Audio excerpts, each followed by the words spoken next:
Hello, welcome to My Matters podcast. This is your host, Derving. Hey, Nate.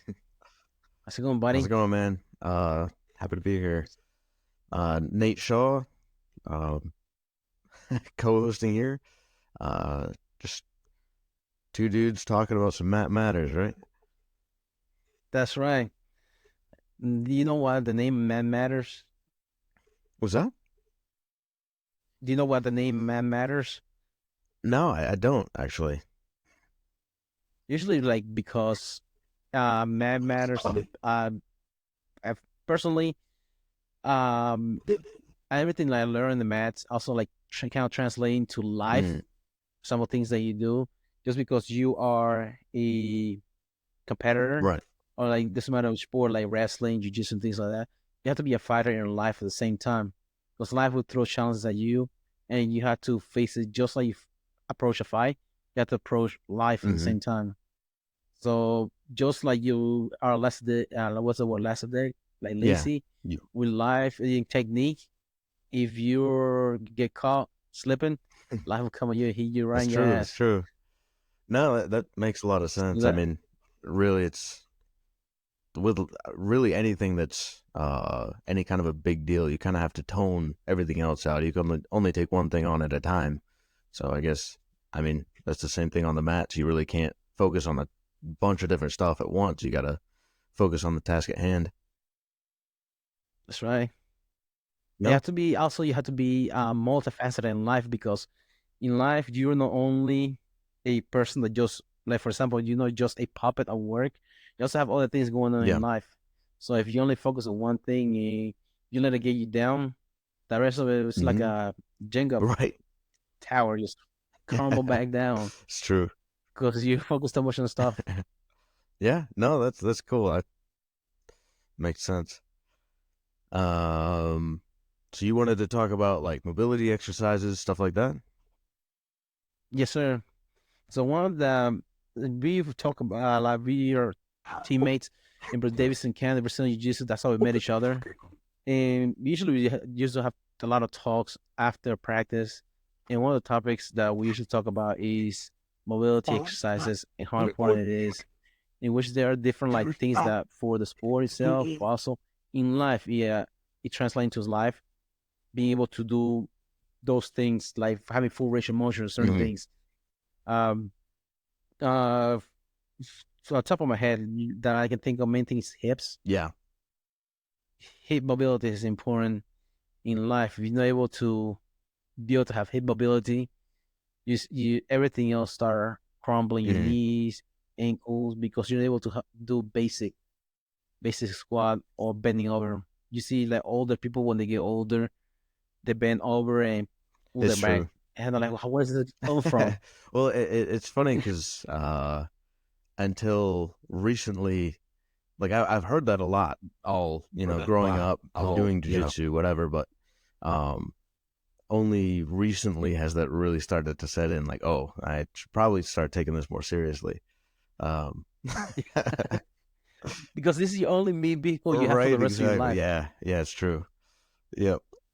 Like you something goes on, you have to carry, you have to like. I don't know. You remember that dog from Family Guy, the Yes. herb, the perv. Just drag him. It's gonna be you at the That's rest of gonna your be life. me. You'll take care of your life. So that's a good thing. Like, um, most of the things I learned about mobility is through this guy's name is Dr. Kelly Starrett. Hmm. He um he is in San Francisco, but he has worked with different teams like the All Blacks, New Zealand team, George St. Pierre, one of the most famous MMA fighter that he worked with because through for us a hobby, he used to have knee issues at the beginning. He also had those they call it vagus knees, in which your knees just point in, and also when you do that, it compromises your knees, your hip, your Yeah. ankles, Interesting. like it's like a whole chain of issues. He referred to the body as the system of systems. Yeah. So the way your body is like so weird is that everything like connects to with each Right. other. For example, just as simple like running. When you're running, your arches your feet are like Hmm. springs. but also connects all the way to your ears, because how you keep your balance is that bones That inside is your ears. crazy to That's to think. keep. Yeah, that's a really good way to put it. That's super interesting. And just who knew about like the whole system of Right. systems of the body is. I read this book that he had. It's called Death Bound, in which he call it about sitting for too long is the new smoking. It goes bad for your health. Really? Because you think about it, well, I can't remember who was. The one person I can think of right now is Neil deGrasse Tyson, in which talk about kids when they're little. We work on them, having them learn how to walk and talk for the rest of their life. We're trying to teach them how to sit and be quiet. So like the same thing when for sitting for too long, it has some repercussions, because you see a kid when they're little, they do a perfect squat. When they get down, pick something up, they do a perfect squat. They don't bend over, try to pick things up.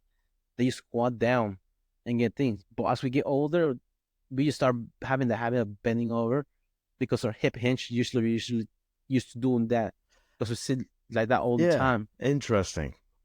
Huh. No, I never thought about that. I don't know. Let me see if I can look something up. There's this muscle called the psoas muscle. Was that the SUAS or something like that? Yeah, PSOAS. PSOAS. Dang, I was way off. Let me see if I can share here.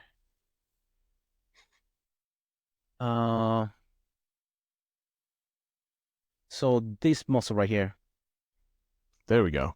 See if I can be able to share. Okay. So this muscle right here, so it connects from the inside your femur to your lumbar, part of your spine. But the more you sit, the shorter this muscle start getting. So the shorter this muscle start getting, you start having like I think they call it posterior. They call it like it's hip tilt. I know you see people that work like that. And but it's anterior thing. Posterior is the back, anterior is the front. One example I think of is what's his name? Matt Leonard. Yeah. Anterior pelvic tilt. Oh. See people that walk like ducks. Huh. So the front of the hip. Yeah. Forward. It goes forward like that. Yeah.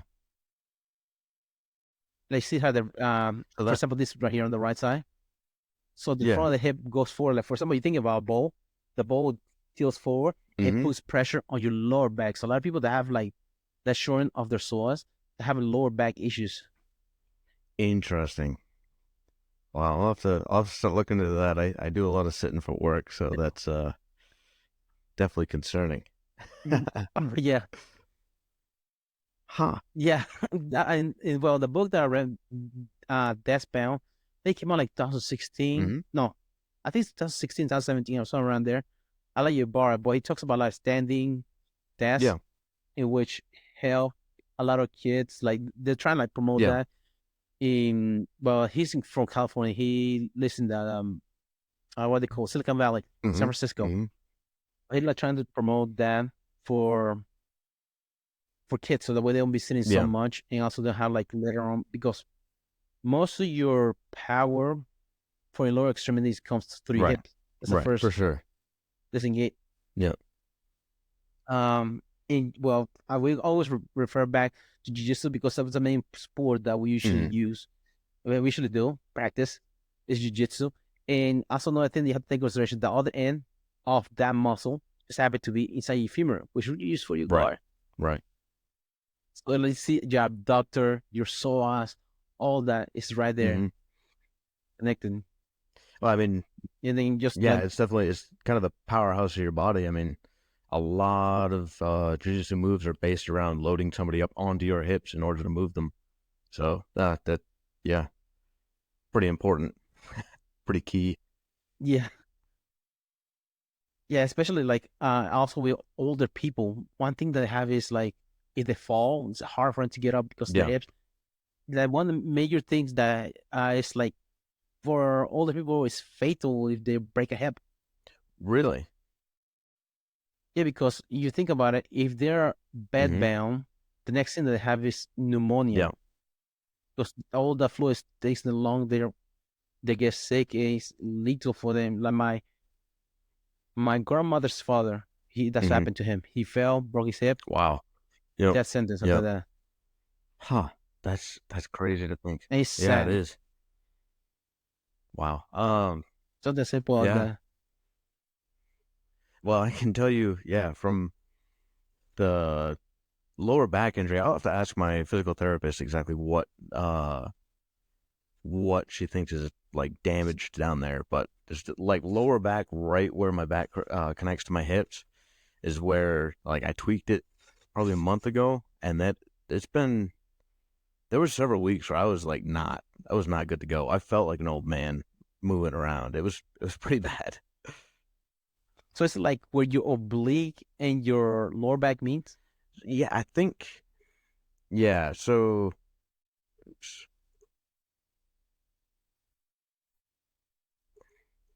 yes, I would say I remember what the name of the muscle is, a QL. yes. Let's see. Um, hmm.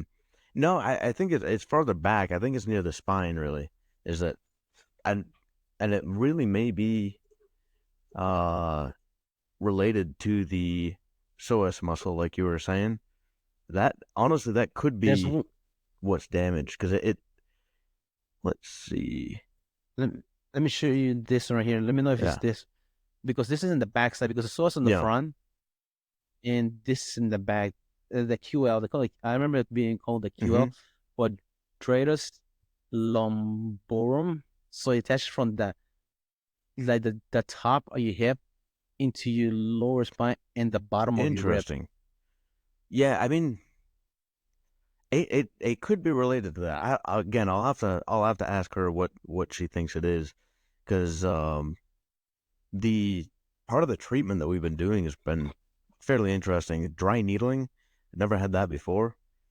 Oof. Um, What did they do? What's that? so the way she described it is like it's acupuncture, but it's deeper, like a lot deeper. And so what she does is she had me like lay down on my stomach, and she like feels around my spine, around the area of pain, and then she actually went in with a needle on either side of my spine, and like I don't know what she's going for, but she's touching the muscle on either side of my spine, and it was actually pretty crazy. The first time that she did it, one side, my right side, no problem. Like I could feel the needle going in. It felt really weird, kind of terrible, but not exactly painful. But then she went in on my left side, and as she was going in, I could feel the muscle just knot right up and like then release. Like a Yeah, spasm? exactly.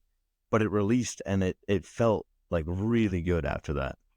Um, It feels like your body's last you defensive mechanism just like right. tighten I, up. I don't I don't know if that was it. I don't know if the muscle was just like bound up, and that's part of the reason I was having pain like that. I wonder if it was that, to be Mhm. honest, because I remember afterwards for really the rest of the day, it felt like, have you ever held on to something really hard until your muscles are just like so exhausted and you can barely use them after that?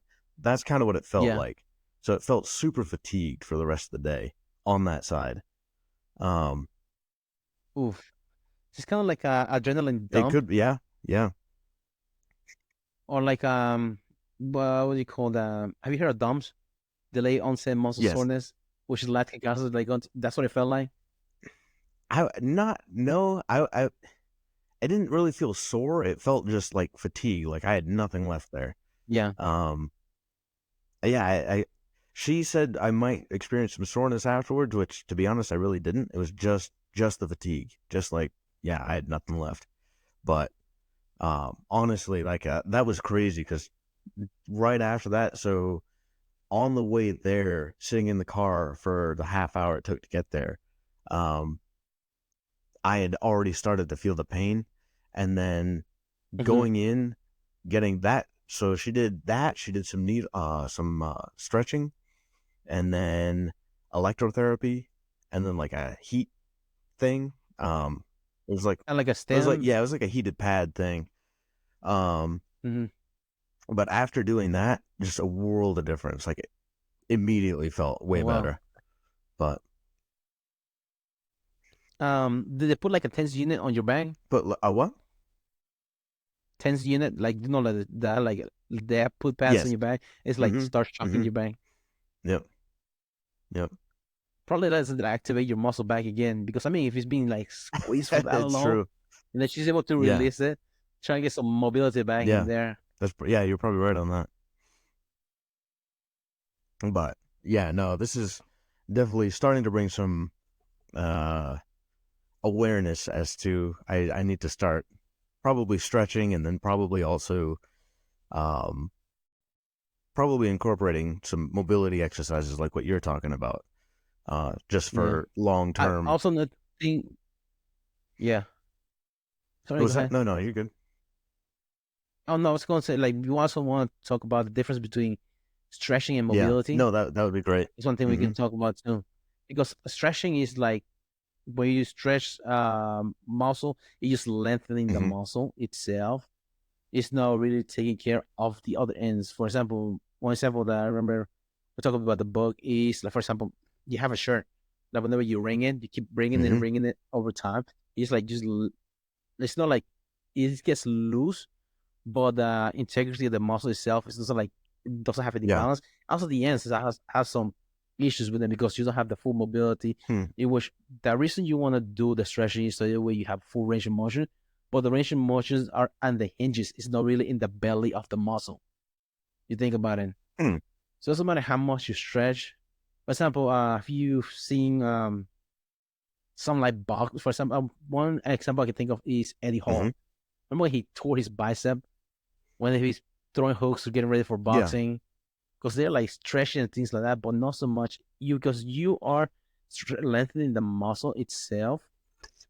But that where it attaches to the bone, if you don't get a full range of motion in there, it's going to still pulling on that belly of the muscle.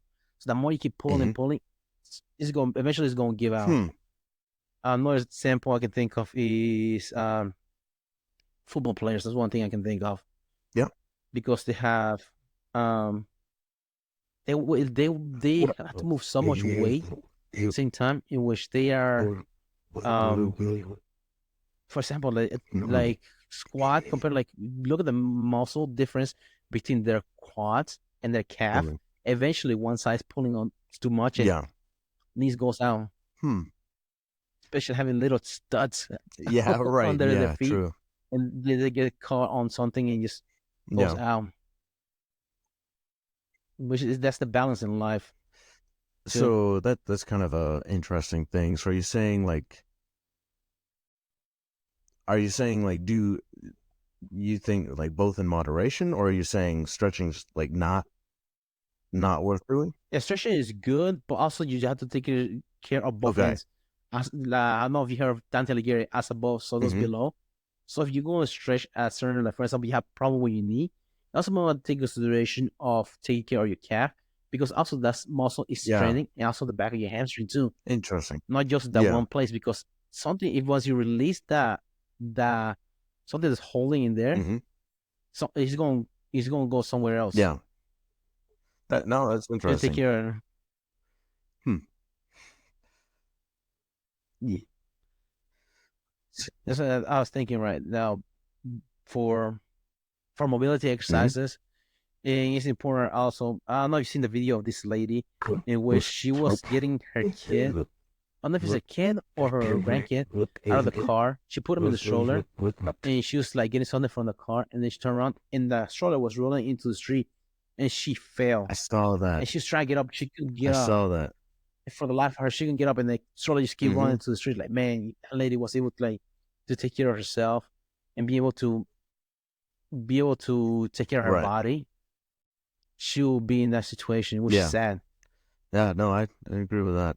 I thought the same thing. Like it's crazy to think, um, yeah, you really gotta put in the work for your own body so you can take care of those around you as well. I can't remember who I remember saying this. Have you ever watched I never watched Alice in Wonderland, but I've heard somebody said this about the Red Queen in Alice in the Yeah. Wonderland. There's a quote in which she said, "In this kingdom, in order to remain in the same place, you have to run as fast as you can, no matter how well established you are." Interesting. In which in life, in order like doesn't matter how well established you are, you have to train as hard as you can just so you can remain in the same place, keep the same Yeah, stamina. that's true. That's very true. I haven't seen the movie either, but that's an interesting quote. I mean, yeah, Because that's life. yeah. I mean, not only do you get like rusty if you're not constantly trying to improve, but um, those around you are also improving all the time. So you get that dual Yeah. action there. Yes. Hmm. The That's interesting. So, just out of curiosity, what do you do for mobility exercises? Because to be honest with you, I'm at basically zero, as far as to my Okay. knowledge of mobility exercises. Kelly Starrett, he has an app. It's called the Hmm. ReadyState. So he has like let me see. I have a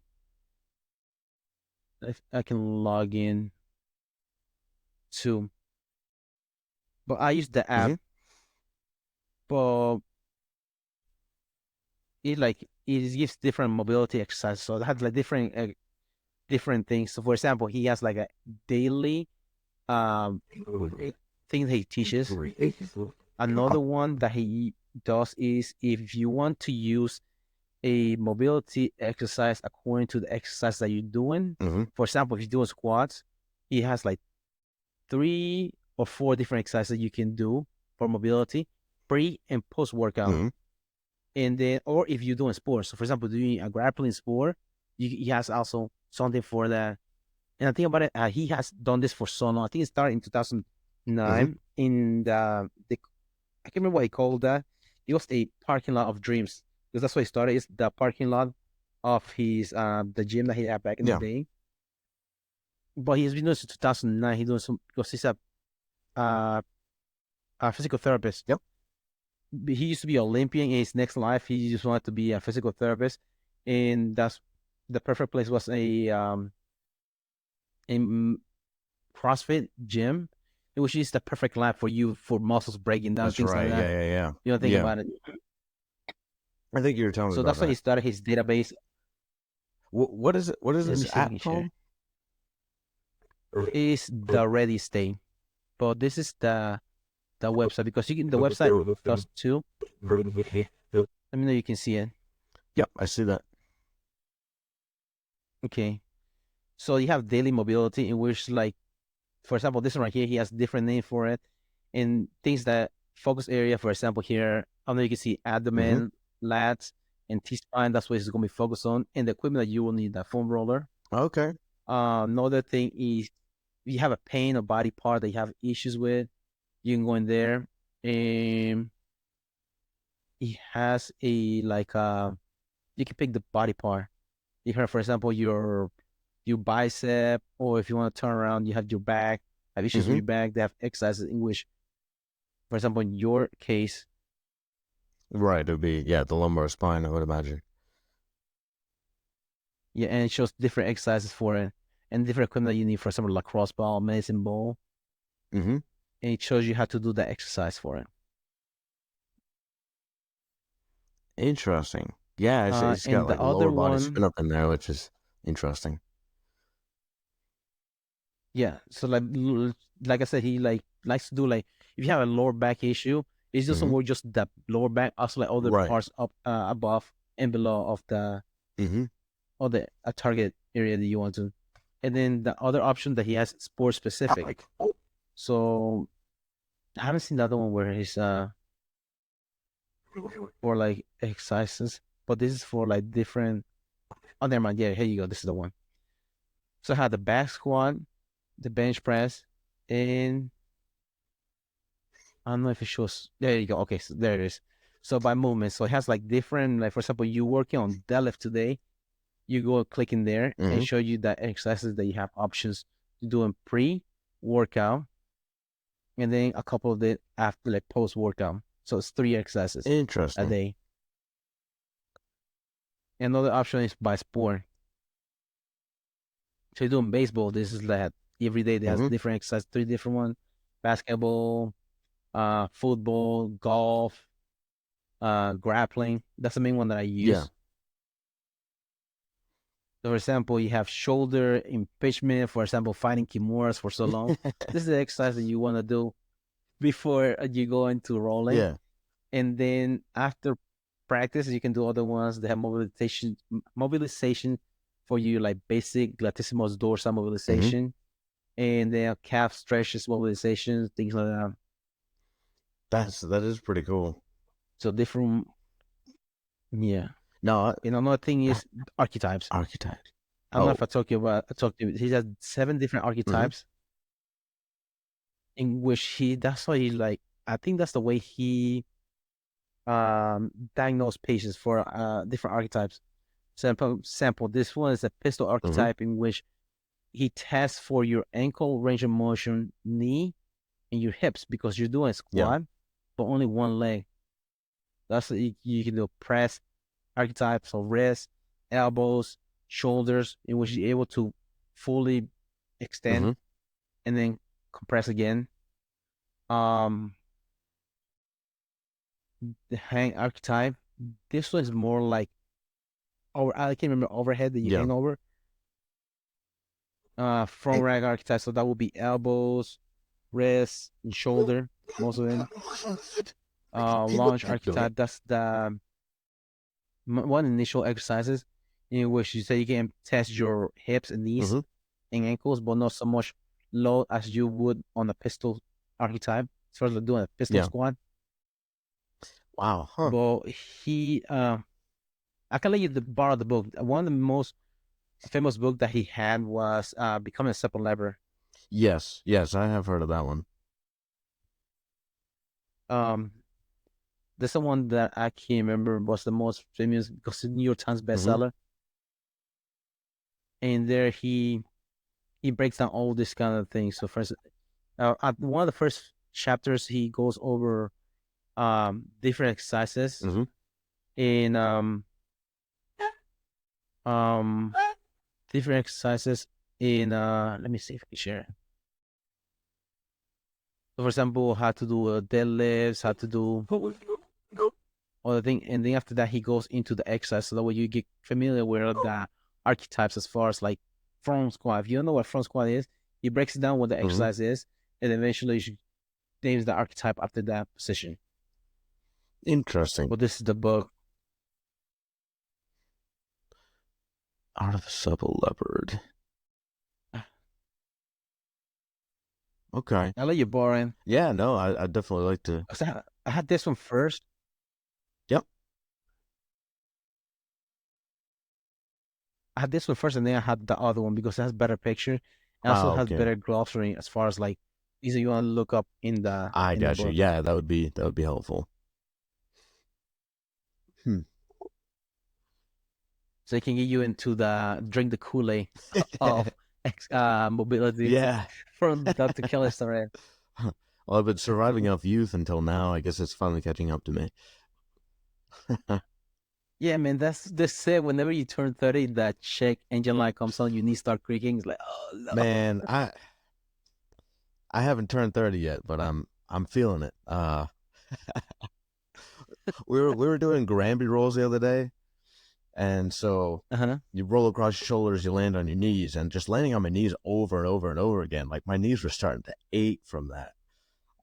I got paired up with this one kid to do drills in class, and I was like, man, my knees are killing me. He's like, well, I'm still young. I don't have to worry about that yet. And I was like, dang, that's one of the first times. You're that guy. For real. Like, dang, I've never been called old that like blatantly in my face, you know what I mean? By anyone, but like a little kid. But yeah. Well, that will you say knees are considered kind of like your shocks? Like Yeah, for example, on the motorcycle, you have your suspension. Like your knees will be considered like your yeah, suspension. I could see that, and yeah, they do take a beating. Um, I feel like that's one of the things. Like most of the older guys in my life told me to be careful on my knees, which of course I didn't. But you know, yeah, starting to feel that now. Definitely starting to try to look into um, ways to preserve what I have left. So Yeah, yeah. Because since grappling is sport that takes a lot of it toll on does. you, and you don't know it's like how bad it is until it's too Yeah, late. that's for sure. And really, it's. I think that's one of the hard parts about it is that it's not just one thing that it wears on. It's your entire body, really. Knees, your back, your shoulders, your elbows, all of it. It's just Especially in your neck. Oh my yeah, that's god. true. Yep, yep. It's one of the reasons I don't like to eat. Because anything like yeah, because in wrestling I was used to like people snapping my head Hmm. down and things like that. But I was always to control elbows and things like that, be able to at least Yeah, misdirect the motion that they will do. But with the gi, they just like pulling you. there's They like, nothing. dude, Yeah, yeah, it's true. get off my Yep. neck, man. um, yeah, and the gi also on the fingers, man. I like your Oh knuckles yeah, are just you're oh, creaking, creaking. my fingers kill after rolling in the gi. But I try and keep a hmm grip like this, but always comes to this right here. yeah, That's not last, and this right here is like because your tips they just bend hmm over when on the lapel right, itself. Just those last knuckles. yes, This it does. sucks. Yeah, One day you're gonna look like this, and your nails on the inside, like what the yeah. fuck, man? What the hell? The gi, man, gi, Yep. man. Uh, How do you look at your nails like this? Man, this is live, yep. man. Oh, yeah, man, it's like yeah, gi is something else. It's itself, Hmm. I mean, and you have more. get a lot more Go control. ahead. Um, Yeah, I was just it slower. forces you to be more methodical and more, I think, to be honest, more thoughtful about what you're doing and where your grips are. Um, the nogi is just, I mean, you kind of get what you get and go from there. I mean, obviously, there's better or worse grips, but some of them are, a lot of them are so short lived, it doesn't matter if you don't quite get it. But it seems like the gi Hmm. is like, you're like a couple inches off of where you should be, and you'll know it because that's the grip you have Oh for a yeah, while, you know? oh yeah. It's like climbing rope. Right. So it's climbing, just climbing and climbing. Just once you get there, Mm-hmm. hold there. It's like hard for like to lose the terrain unless you let Right. go of it. Yep. Yep. Well, and That's the real that's the thing thing. too, because they're constantly fighting a grip, so you gotta hold on to what you get for a while, and then try to work something better. But it's just an inch game with the gi. Yeah, back in the day, they used to have times, right? I would doubt it. Yeah, I mean, way back in the day, it seemed like they went. And for example, the match between was it Helio and Kimura? Yeah, I can't remember how long the match was. I don't remember that one, to be honest. That's what the name was after Kimura. It was a Japanese Mm-hmm. fighter. They came against Helio. He broke Helio's arm. Oh, okay. Huh. That's what they came Kimura. But I can't remember how long. Um,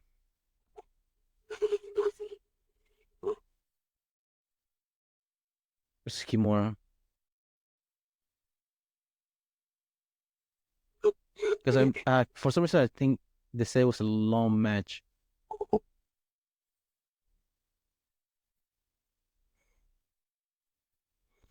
Let's. Match was 20,000 people, including the president of Brazil was there during the Oh, that's match. wild. Wow. That. How long ago was this? This was in 1951, That's crazy. Huh. over 70 Yeah. years ago. That must have been, October 20. Jiu-Jitsu must not even have come to America by that point. I can't remember when it came, but. I think back then it used to be considered kind of like a circus act Oh, okay. because you were like trying to challenge everyone because jiu-jitsu wanted to show how practical it was and how good Right. it was. Right.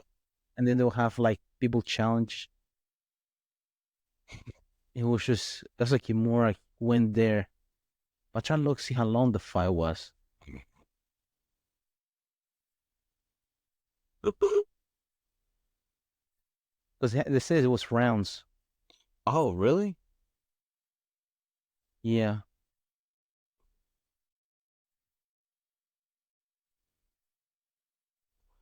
10-minute rounds. Wow, that's crazy to think it was going on back then. But Imagine doing that for that long. yeah, right? Were they both in the gis? Yeah, looks like it. Yeah, I think he was a judo guy. Oh, okay. Yeah, that's what jiu-jitsu came from, right? Right. Yeah. Kimura. I don't know if I told you before, but I remember when I first started. The reason I started jiu-jitsu was because of MMA, and because I used to wrestle, but then I was interested in Yeah. MMA, and then one of the disciplines of MMA was jiu-jitsu. So I went into this. It was this gym in Durham. That's where I'm from, and I was going to gym there, and it was like freaking gym, like those rusted plates. Yeah. Like that 45-pound plate that are like just metal and rusted as hell. There's a Hispanic church next door that are renting the trailer right there. And in between, there was like a dance room and they were practicing jiu-jitsu. This is jiu-jitsu classes. So I was like, oh, I wanted to try it out. Because I was like grappling and stuff like that. So I went in there and they were doing Japanese jiu-jitsu. Which I know that's what it was because they weren't even wearing a gi or nothing. Interesting. They were just wearing regular gym clothes. I was like, what? So like, okay, let's just, bro. I was going against this 40, at the time I was a young guy. I was going against this 40-year-old guy. He got me in a half guard. My favorite move to get out of a half guard was going straight for a knee bar. And this guy did not, like, I got his knee bar. He didn't tap. So I switched to the outside heel hook. And because and this guy won't tap. So like, okay, here we go. Like, and I tore his shit. Never came back there. Never came. Fuck this guy alive, man. I'm never going back in there because that was my first class. And I didn't even pay. Like they got nothing on me. They gonna press charges. That's wild. But it was Japanese jiu-jitsu. It's funny because I've heard of that. I know very little about it. Like as far as like what the difference is between that and Brazilian. I actually met a guy today, not today. It was on the 4th, actually. I was at the pool, and I was talking to a guy. So another thing they did, the physical therapist, was they did cupping, and so obviously that leaves a mark. So he was asking me about that, and he asked me, like, what do I train? And we were talking, and he's like, oh, yeah, I do American Jiu-Jitsu. He's like, it's basically the same thing, but it involves striking. I was like, what? I've never heard of that. You mean like, is that like, but they make it sound like, what's the name of that one that I do over there in Sambo? That's what it sounds like. Well, true. Yeah, that's true. But. So Sambo, that's the closest thing I can remember to MMA. Because a lot of Russians, they're good. I think the reason why the Russians are that good, because you have to think about MMA doing the transition between grappling and striking, and takedowns. But if they're doing it from early age, they used to like all those transitions. They would just leap above everybody else, and they use transition to MMA. So it makes sense why they're so much better. Yeah. Well, and I feel like starting from what they do at a young age, I think that's one reason wrestling does as well as it does, is I think there's a tenacity in there. You know what I mean? Because even with jiu-jitsu, Your grit. exactly, yeah, I think even that's one thing jiu-jitsu is lacking a lot of the time is like it's good stuff, but I think the grit and the resolve to just grind through some rough, brutal situations is not there as much as it is with wrestling or Sambo. That just seems like something I've It's a seen. poor. Also, also I think of it's a poor Yeah. sport. Because how much jiu-jitsu classes, like you have to pay for classes, Mhm. things like that, compared to wrestling, you just have to go get a pair of shoes and get your ass whooped. That's all you need to do. True. To Yeah. start wrestling. And also, there's no LeBron Mhm. James, there's no Tom Brady, there is no Messi, no Ronaldo, famous superstar Right. that is a wrestler. That's true. You have to do it for Mhm. survival and get better at it. Yeah. I think it's a And the seasons feel like forever, feel like a sentence. yeah. Yeah. There's a crazy kind of love that gets developed there. Oh yeah. But yeah, no, I feel like that's one thing I've been really impressed with the Sambo and the wrestling is just that tenacity that you see. Um, What's the difference between the American Jiu-Jitsu that the guy was talking about and combat Jiu-Jitsu? I I don't know. I should have asked him more about it, but he sounded like he just recently started doing it. Told me It's casual. yeah. Well, he told me he just had his first competition like a few weeks ago or something like that. Um, Mm. but I I don't know. I don't know. I'd never heard of American Jiu-Jitsu. I've heard it said, but I thought it was just Brazilian Jiu-Jitsu done in America, to be honest with you. I didn't think there was actually a difference. Actually, for some reason, I've seen somebody post something about it. Somebody posted a article or something like that. Yeah. Was like in the early 1900s, late 1800s, that talks Okay. about American Jiu-Jitsu, that it precedes Brazilian Jiu-Jitsu. Because it's saying like American Jiu-Jitsu is older than I Brazilian feel like I Jiu-Jitsu. actually heard the same thing. I can't remember where though. Uh let's just development of martial arts. So the term American Jiu-Jitsu has recently been promoted through the world of martial arts, related to significant influence that American athletes have had within the art of Brazilian Jiu-Jitsu, which has led to different styles. The development of the art in America has seen innovations. Interesting. Throughout the last decade, there have been multiple. That's interesting.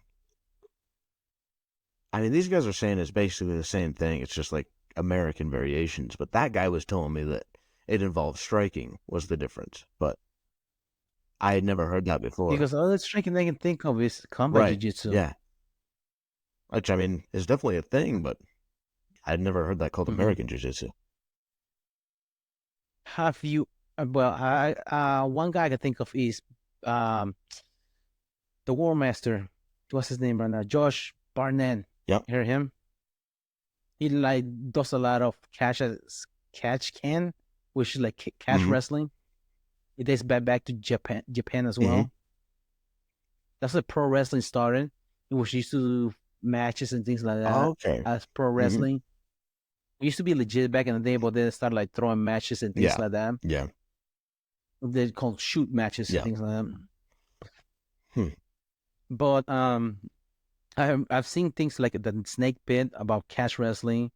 Um, one crazy thing about it was that Joe Moreira, Mm-hmm. he's one. I don't know if you see him before, like things about him. Right, he had an MMA fight in the UFC this that, but what he was the one that gave Rua. I can't remember his first name. He was known for being like a catch wrestling guy in Brazil. That was like a frowned upon. The jiu-jitsu community didn't like him much. He gave him his Brazilian jiu-jitsu black belt. Joe Moreira gave it to him. Really? I can't remember his name. Um,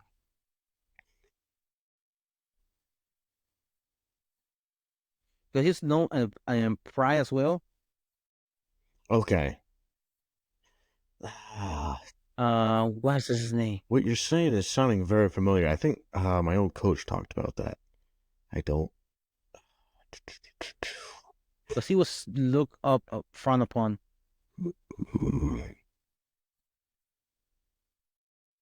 Yeah.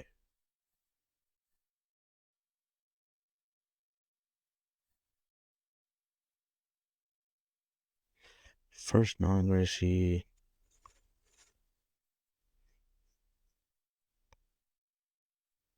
Huh. He was one of the first non-Gracie black belts. That's interesting. Mm-hmm. Hmm. Marcos Ruas, that's his name. Rose. I don't even remember the name Marcos Ruas. Marcus Rose. Huh. He's known as submission wrestler. That's what he wasn't really a jiu-jitsu guy. He was a submission wrestler. Okay. Let's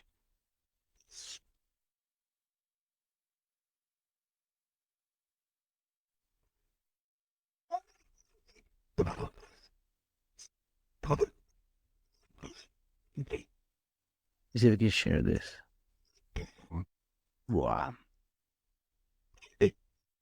So as a black belt in Luta Libre, that's what they used to call it, who faced the legendary quarrel against Brazilian Jiu-Jitsu fighters in the 1980s and 90s.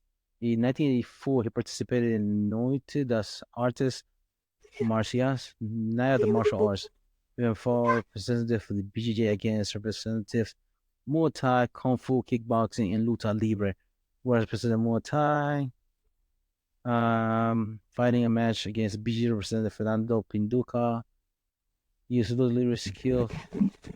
And Pinduca's grappling match went to draw after the match against Pinduca. He started training Brazilian Jiu-Jitsu with Osvaldo Alves. Later trained Joe Moreira before his fight against Russian boxer Yuri Volin.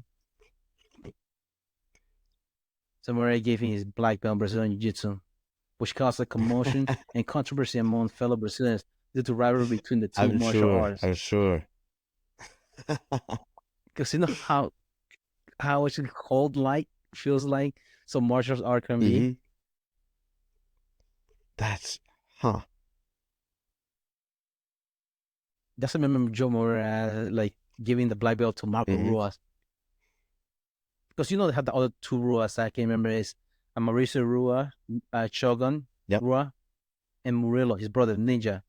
There's Ninja. I think Ninja's older than him, and then Shogun Rua. I've heard of Shogun. I didn't. That's interesting. I don't know much about them. Yeah, they used to be in Prime. Okay. That's how they started. I think I can't remember. I think he was 19 or 20 when Marco. I think he's the youngest. What they call him middleweight was 205 to win the Grand Prix. Really? In Prime. He was young. I think he's only had 2 losses when he was in Prime. Once against Mark Coleman, in which he fell and broke his arm. That's what they consider a loss. I can't remember the other one is. He knocked out Rampage Jackson knees. He was lethal. He was known for his soccer kicks. Yeah. But he only had 2 losses. He came to UFC, and first guy they gave him was Forrest Griffin. Really? And Forrest Griffin was this guy's like, fuck it, I'll go. And Forrest Griffin was able to submit Shogun Rua, in which that's how he was able to get the title match against Rampage Jackson because he beat Shogun Rua. Interesting. Huh. That's crazy. Those are wild times. I feel like there's a lot of really famous people in those times that were just kind of like bringing up the sport. Yeah. But man, I used to love Prime. So to be honest, it was definitely before like I was into it, and I still don't know a ton about it, but I've heard so many of the names and so many of the guys who have been in it longer than me. Hearing the stories like you guys talk about is pretty cool. Oh yeah, man. They used to have a lot of legends I can't remember what, but they have I guess the UFC having a new wing, or like for example because they bought Price, so they had to make a new wing for a different organization. I wonder they're gonna make one for Strikeforce, but I don't know. But they had they inducted Vanderlei Silva and Shogun this 2 weeks ago. Oh really? Yeah, the Shogun Run was one of them. They have, but Marco, I know it's not gonna be there because he had a lawsuit against the UFC because of Brock Lesnar. Did you hear about that? No, I don't know what I did. So, do you remember when they fought each other in UFC 200 Oh, back in the who was the day? second guy? Mark Hunt Mark Hunt. and Brock Lesnar, the big Samoan. I think his nickname was Super Samoan. He's like Super Samoan. 5. Yeah. That's really funny. Mark. He hit like a. Oh, I think he okay. knocked out Roy Nelson. Okay. I'll be honest, I don't know. I don't recognize him. But He fought Gekar Musashi, like a lot of people back in Pride. mm-hmm. But he was in Pride. But I don't know. I don't know he's still like fighting the UFC for the lawsuit, but the reason he's suing the UFC is because they decided to go on with UFC 200, but basically knowing that Brock Lesnar was on the juice. They never like got him in the testing pool before the match. Huh. That's why they started like doing like testing pool. Huh. No, that's. But yeah, he was one of those guys that. Let's look up legends of Pride. Because I remember, of course, Fedor Emelianenko, the last emperor. You remember him? No, I don't think so. Let's see again. Fedor? Yeah, Fedor Emelianenko. Okay, yes. I do recognize him. The last emperor. This guy, he had the same face for everything. He have happy, sad, angry, all the same, just cold-blooded face. Yeah. Then you have that Nogueira brother, one of them, Big Nog, or also known as Minotauro. We can talk about it like in different episodes. Like for example, like UFC legends. Because that'd be worth talking about. Yeah, that for sure. We talk about when he was a little. Do you know he got run over by a truck as a kid? No. He has a big scar on his back. It was like he's collapsed one of his lung, and he survived a truck running him over. That's the name. He's Minotauro. That's how you know. That's how you know. You survived something like that. He was made for this shit. Oh yeah. They had Croc Up. I think it's sergeant for the Croatian army on a terrorist group. That's crazy. Mark Hunt, Josh Barnett, rest in peace, Kevin Randleman. He fought Fedor. I don't remember this guy much. Sergey Karatonov. No, I don't recognize Bob Sapp was like the guy that everybody punches. Oh, really? Fabrice Verdun. Yeah, Bob Sapp was just like a freak show there. I can't remember if what's his name, Krokop hit him with a straight jab and he dropped down because one of his molar was hurting. Really? And he's considered the knockout. Yeah, it's a big whoop. That's funny. Fabrice Verdun, Heath, Crazy Horse, Keith Haring. He had a stare down with, I think it was like a Japanese guy. And a Japanese guy went and kissed him in the lip, and he just punched the hell out of the guy before the fight even started and knocked him out. Like, I'm gay, man. I'm gay. Vanderlei Silva, Mauricio Shogun Rua, Chuck Liddell. He fought Alistair Overeem in there. I think for some reason, Overeem beat him in Pride. It was one of those fighters. One time that one of the first time, Dana White decided to bring his poster boy Chuck Liddell to Pride. Yeah. As a cross fighting. Beto Belfort. He left the UFC to go there. Dan Henderson, Yoshida, Royce Gracie, Hickson Gracie, Hensel Gracie, Gegard Mousasi, and Silva, Frank Trigg, Bill Baroni. This guy's in jail, by the way. We're going to talk about him later. Okay. Bill Baroni, Sean Shirk, Ole Gracie. Is he Hender's dad? No. Who centers that? Wait. Oh, was he? No, I don't know. Maybe. Henry Gracie. He does a lot of like Gracie Yeah, Jiu-Jitsu, yeah. Gracie University. Guillermo Melendez, El Nino, Takanori Gomi, uh, all those like legends, alumni Hmm. from Prime. But we can talk about them No, a that would different be episode. Break it down. that would be worth an episode for sure. Yeah. But well, I don't know if anything else you can think of right now. Ah, not a lot to be honest. I guess we ran a little over, but That's okay. But we're just gonna call this the pilot episode. yeah. So you guys can look forward to Hmm. things like this kind of content. Yeah. Yep. Feel like we talked about a lot of different stuff this time, but I think it's all good content. So, um, yeah, no, that's seems good. Pretty excited to hear about the UFC legends coming up.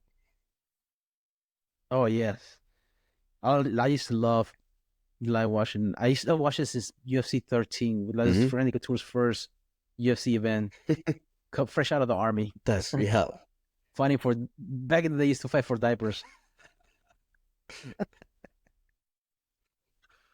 Well, yeah, man. Well, thank you for listening. Man Matters will be this is gonna be Amazon Music. I think this is gonna be Spotify, Apple, podcasts. That's no longer Google Podcasts. It's gonna be YouTube Music. What else? Streaming that you can think of. Oh, um, I don't know. Spotify, YouTube, Just let us yeah, know what yeah, you yeah. want. There's, I mean, Just let us know what you want to listen to. We'll send it to you. We'll send you a bird so you can just yeah, carrier pigeon. so, yeah, some way or another we'll get to you. All right, guys, thanks for Well, tuning in. until next time. Thank you. Bye.